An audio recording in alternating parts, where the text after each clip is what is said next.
Welcome to Pimpy's Investment Chat, where we keep investment talk simple. And here's your host, Pimpy. What is going on out there, peeps? All right. It looks like gold and silver are making their move. There's been some consistency on the value of gold and silver going up. They have been creeping and crawling up consistently now for some time. Just the other day, we watched silver break above $20 an ounce. Did it break 21 this quick? We'll find out here in just a moment.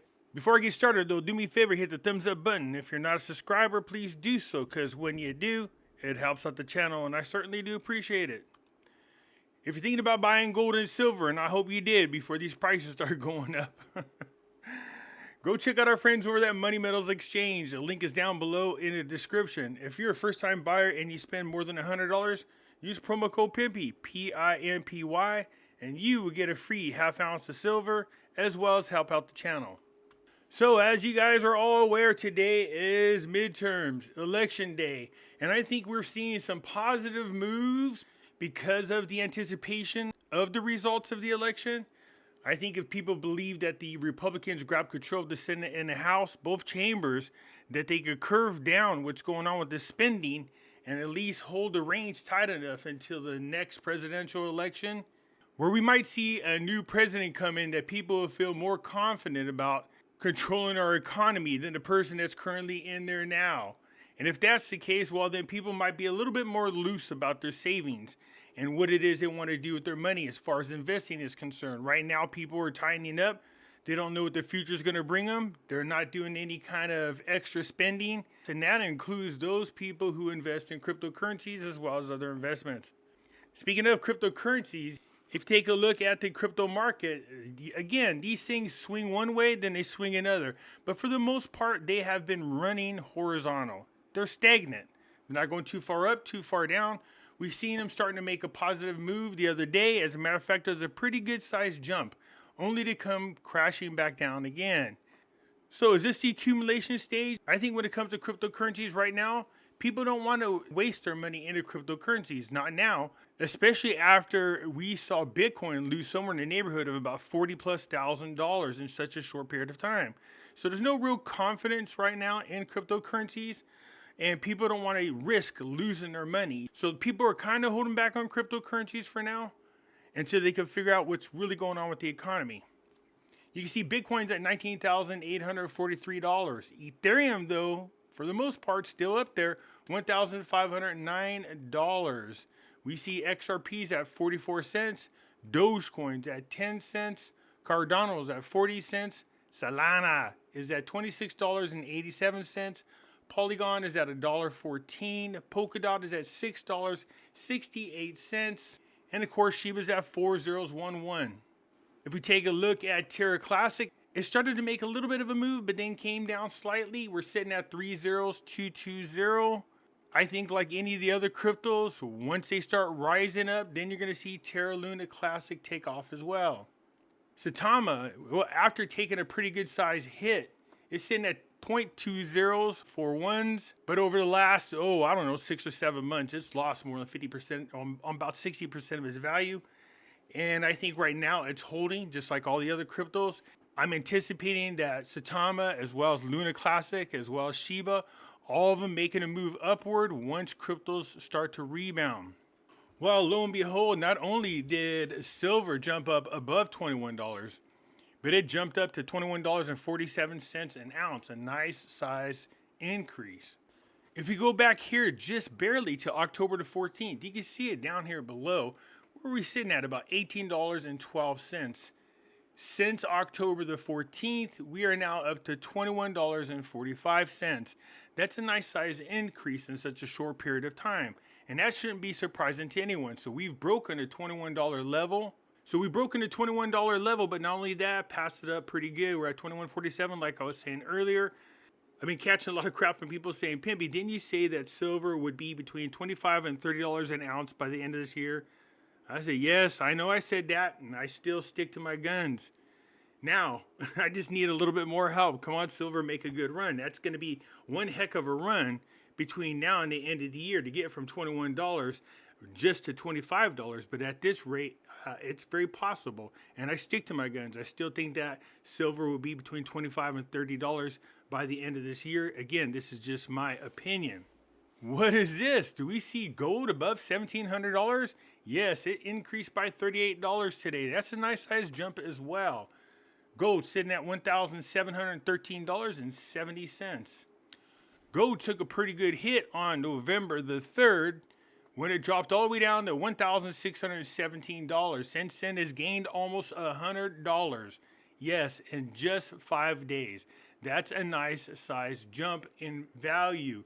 So it broke the $1,700 level. It was at $1,714. This one I might have more problems with meeting its goals than silver, because I said that gold should be somewhere between $2,000 and $2,500 by the end of the year. That's what I was anticipating. So is it possible in this short period of time I'll still be able to achieve my predictions? We'll see. And again, they're just my opinions. And this is based on the economy and how gold is the true safe haven, not cryptocurrencies. So again, gold sitting at $1,714.30. And we also know at the end of this week, we're going to hear about the so-called inflation numbers. So keep an eye on that. Had a long discussion with a group of people, and everybody knows I'm a big fan of gold and silver. And I said, well, I'm not just gold and silver. I don't talk about it hardly at all. But I'm also a big fan of copper. And it's something that's really inexpensive. You can see right here that copper is currently sitting at, what is this? It looks like $3.56 is where it's currently sitting. And that's per pound. Precious metals in general are a great investment. Just like silver is the poor man's gold, copper is the poor man's silver. If you can't afford gold or silver, maybe you consider investing into copper. The problem is you're going to have to find a storage space for it. Now, if you're interested in buying copper, check out our friends over at Money Metals Exchange. You just come right over where the tab is, go to other, select copper. It'll take you here. If you scroll on down, one of your best investments is right here. And that is buying pennies, pounds of pennies. Now, for me, I'm a coin hunter. So what that means is I like to buy coins from banks and then go through them and look for varieties or heirs, because some of the coins you find in your pocket are actually worth a ton of money. I'll give you an example of what I'm talking about. This is a 1969S. See the date right there, but notice something? It's doubled. It was stamped twice. See that? See how it's got the doubling on there? Well, sometimes you get lucky and you go through the coins and you find these. And these could be very valuable. So just a worn out brown version, which is what most copper coins are because they've been through the hands of the public. But you can see down here what they go for. If you can get a score of a 55 or 58, it's worth $25,000. You know, for coin collectors, what that is we send the coins in to get graded. All right. In other words, we have professionals look at it and they slap it in the capsule. In this particular example, see, it has a PCGS score of 63. Now, I think that's a little bit loose, but still is a nice coin. And this 63 right here goes for around $41,000. But if you're lucky enough and you get a red coin, an uncirculated gem mint red coin, as you can see with the doubling in it, see that? Well, then the value is much different. You can see there's one coin graded at a 64 plus. It's worth $125,000. So that's what I do. Like the big sacks of coin that you get from people like Money Metals, go through and look for varieties. And you might get lucky and find a variety coin. So you really have to educate yourself on these and what it is you're looking for.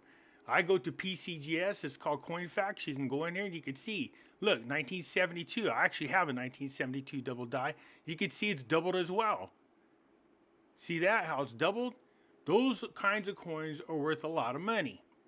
And like I stated before, if you can get a red one, looks like that. That's a beautiful looking coin right there. See that? Well, you can see if you get one coin with a grade of 68 and there's only one in existence, it's $23,000. But, you know, realistically, most of the coins that people find are somewhere right around here. 62 to 64. So if you buy a bag over there and you go to the coins and you find one, you might get lucky. And if you can get a 63 grade, your 1 cent penny just now became about $475. As I stated, there are other ones like on the wheat penny. You got the double die on the 1955. You can see how clear the doubling is there. So, some of these are a little bit more valuable than others. This one here is for the brown coin. If you can get one that scores 65, we're looking at $30,500. Of course, the real goal always is to get a nice red one. That would be nice. But you see how clear the doubling is on this? There's no mistaking it. Now, if you can get a red one that gets a 65 score, look at that, 125,000. But those are really hard to find. That's why the population here is 2, 20, 14. Although there's a lot of 64s, that's nice.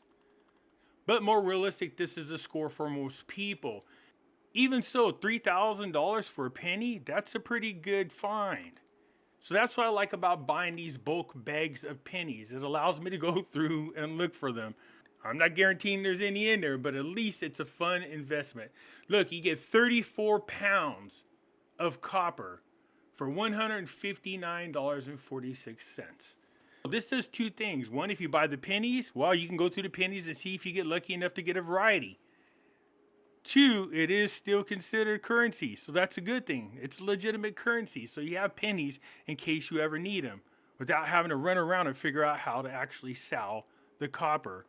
Now, the crazy thing is each penny, I think, is worth 3 or 4 cents. Yeah, 3 to 4 times its actual value. I said you got to have a lot of room because copper is really inexpensive, and I have mine in 1 pound bars, and they're not very big. They're about this big, and I can stack those in my safe. So I do invest in copper. That's the other thing I tell people to look into, and that is buying copper. Money Metals has it here. Look, they even have rounds, so you can buy 1 ounce coin for $1.50. See these? They even have bars, and these are nice. These are starting to become collectibles. There's a niche for these types of bars. See this with the designs in there?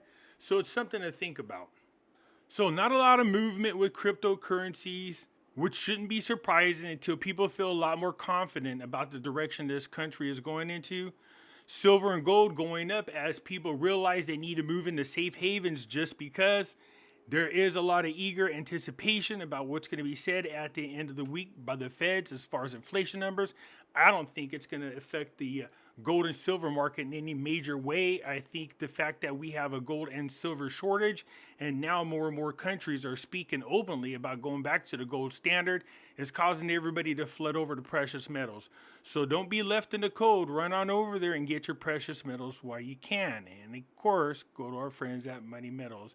Anyways, that's it for now. I look forward to hearing from you, and I will catch you later. I'm out.